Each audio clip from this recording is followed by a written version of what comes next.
Bonjour, j'espère que tu vas bien. Bienvenue sur le Mac de Ma Terre Mon Assiette. Si ce n'est pas encore fait, abonne-toi à la chaîne et n'oublie pas de liker et de partager la vidéo si celle-ci t'a plu. Aujourd'hui, on se retrouve pour une nouvelle vidéo où je vais te livrer tous mes secrets pour élaborer un menu familial hebdomadaire. D'abord, je te fais une petite intro et puis on plongera dans mon fichier Excel où je t'expliquerai exactement comment concrètement je planifie mes menus à la semaine et comment aussi je fais ma liste de courses. Pour la petite histoire, ça fait des années que je fais mes menus à la semaine. Alors, j'ai beaucoup essayé, j'ai utilisé beaucoup d'outils différents, entre autres des applications qui m'aidaient à générer des menus à la semaine et à gérer mes listes de courses. Et finalement, au fil du temps, j'ai créé ma propre méthode parce qu'aucune ne me satisfaisait réellement et je trouvais toujours un point négatif ou quelque chose de pas pratique à l'outil. C'est vrai que ça peut paraître fastidieux et rébarbatif de faire son menu à la semaine, mais en réalité, c'est plutôt une question d'organisation et d'habitude qu'autre chose, puisque une fois qu'on a l'outil et une bonne base d'inspiration, eh bien en fait, en réalité, ça va tout seul. Pour moi, faire des menus à la semaine, ça me permet d'une part d'être plus sereine, parce que je sais comment ma semaine est planifiée, et du coup, ça libère de la place dans mon esprit.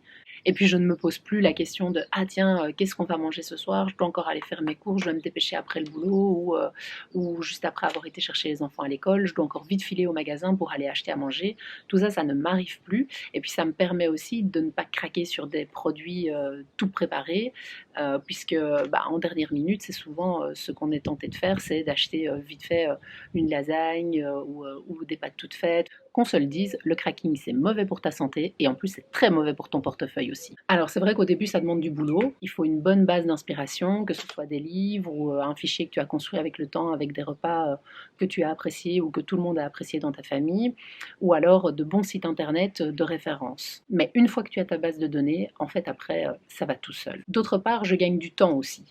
Surtout en cette période coronavirus, confinement, les files qu'on doit faire aujourd'hui dans les magasins sont affreuses et donc encore plus qu'avant, je pense que faire ses courses une fois par semaine prend tout son sens. Et puis un aspect non négligeable, c'est que grâce au menu, je peux vraiment mettre le focus sur la diversité, la saisonnalité et l'équilibre alimentaire. Ça me permet vraiment d'avoir une vue d'ensemble sur ma semaine et du coup, ça m'arrive très rarement d'avoir une semaine où je mange plusieurs fois le même type de repas. Et puis pour moi, le dernier point, c'est le gaspillage. Avant, je gaspillais énormément parce que je me retrouvais toujours avec des choses que j'avais pas utilisées, que j'avais entamées mais pas terminées, des restes que j'avais mais que finalement j'avais pas utilisé. Donc voilà, finalement tout ça finissait à la poubelle. Et aujourd'hui, avec la méthode que j'utilise, j'ai très peu de gaspillage. Et même quand j'ai un imprévu comme un dîner qui s'organise dernière minute en semaine, je peux très facilement réorganiser mon menu et garder certains ingrédients pour la semaine d'après. Alors maintenant, je t'emmène dans mon fichier Excel. Alors nous voilà dans ce fameux fichier Excel.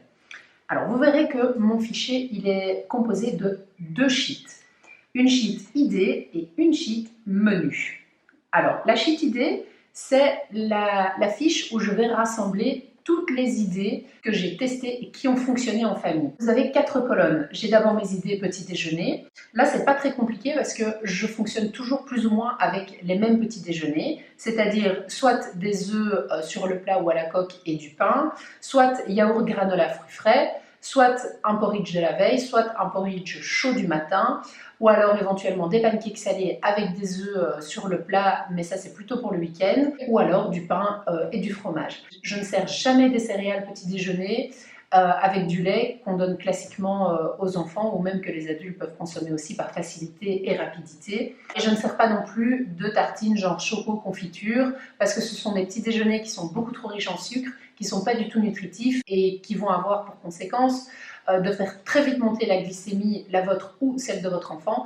Et donc, ce qui suivra, c'est éventuellement des coups de pompe ou les fameuses fringales du matin.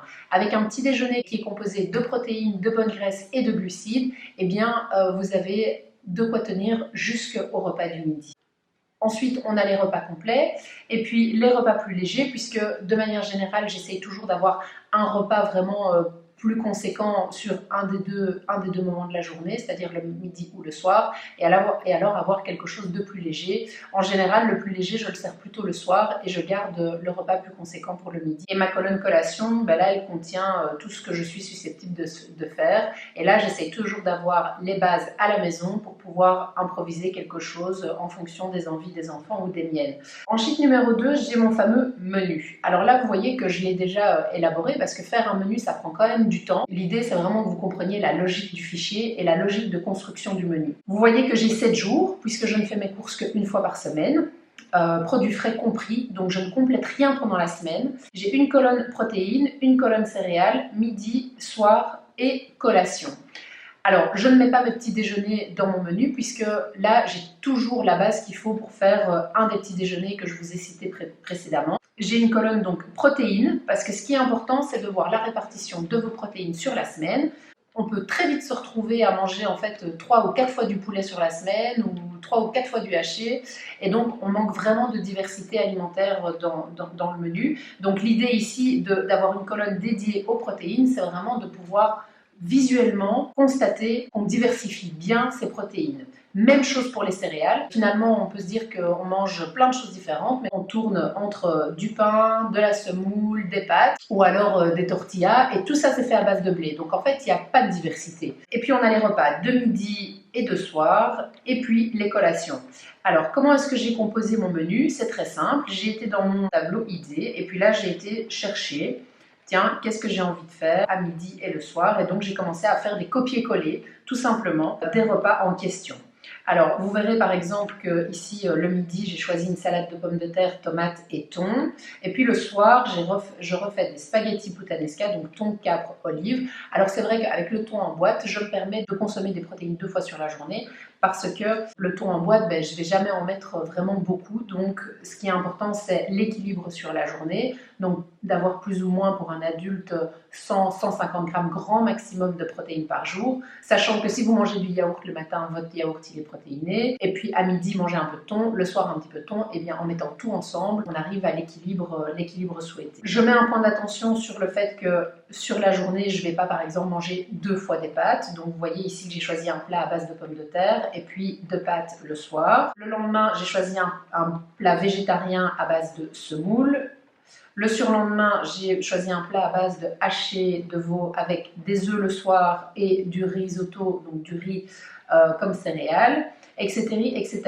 Donc, ce qui m'importe ici, c'est de voir que j'ai bien 2 repas végétariens sur la semaine, que je n'oublie pas le poisson, que je mange une fois de la viande blanche et éventuellement une fois du haché ou de la viande rouge.